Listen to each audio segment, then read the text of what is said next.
heard by now that as a kind of a vote catcher for the next general elections, David Cameron may be offering some kind of a referendum on Europe.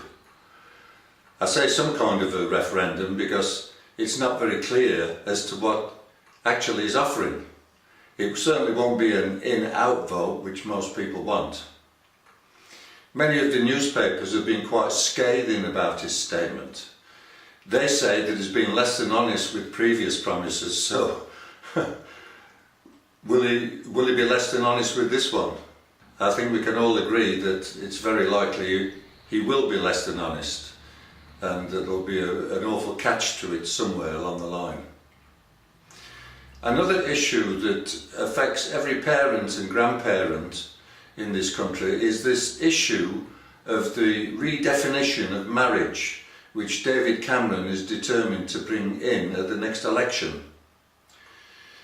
The problem, as I see it, is the way that it will change our education system and how little children, in fact we know it will change our education system, and little children will have to face transgender issues. As far as I'm concerned, every adult has a right to determine whom he or she falls in love with and whom he or she has a relationship with. That's democracy. But when it comes down to influencing little children, then we've crossed the line somewhere. We've crossed an awful, terrible line. I believe that our country is about to fall into mire from which there will be no recovery. You see, folks, my argument is that you do what you want as an adult, but leave our little children out of it. I belong to a party called the United Kingdom Independence Party, or UKIP for short. I was a candidate during the last local elections, and although I didn't win, I did very well with the amount of votes I got. God willing, I will be a candidate for the next local elections.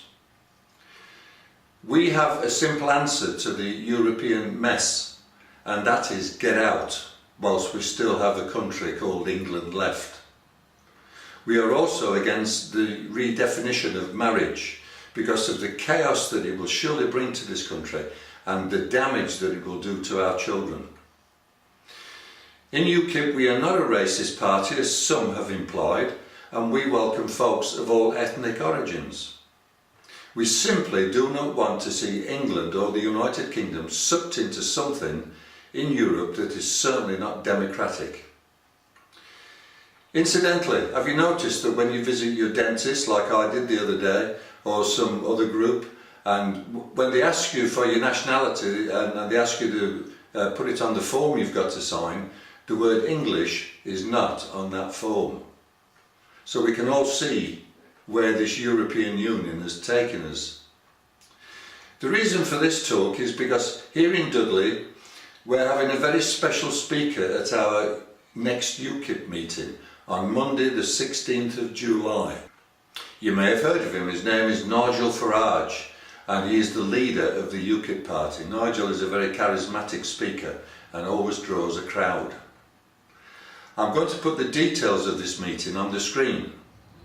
And if you personally have any concerns about any of the issues facing our country and our society, and if you live within travelling distance of Sedgley in Dudley, then why not come along to the meeting? For those of you who are Christians, I have to tell you that UKIP has its own Christian publication, and let me tell you folks, it's red hot evangelical.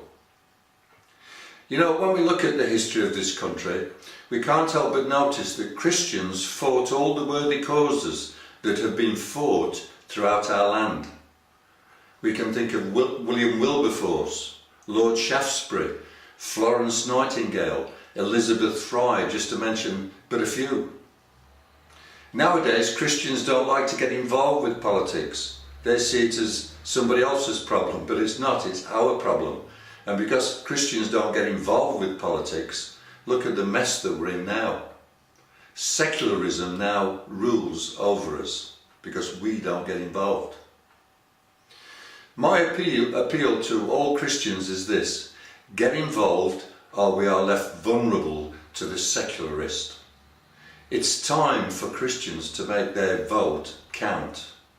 UKIP is a party that stands for Christian principles that once made this country great. Someone once said, the way for evil to succeed is for good people to do nothing. So let me repeat what I've said. If you have any concerns or questions, then why not come and ask Nigel on the 16th of July?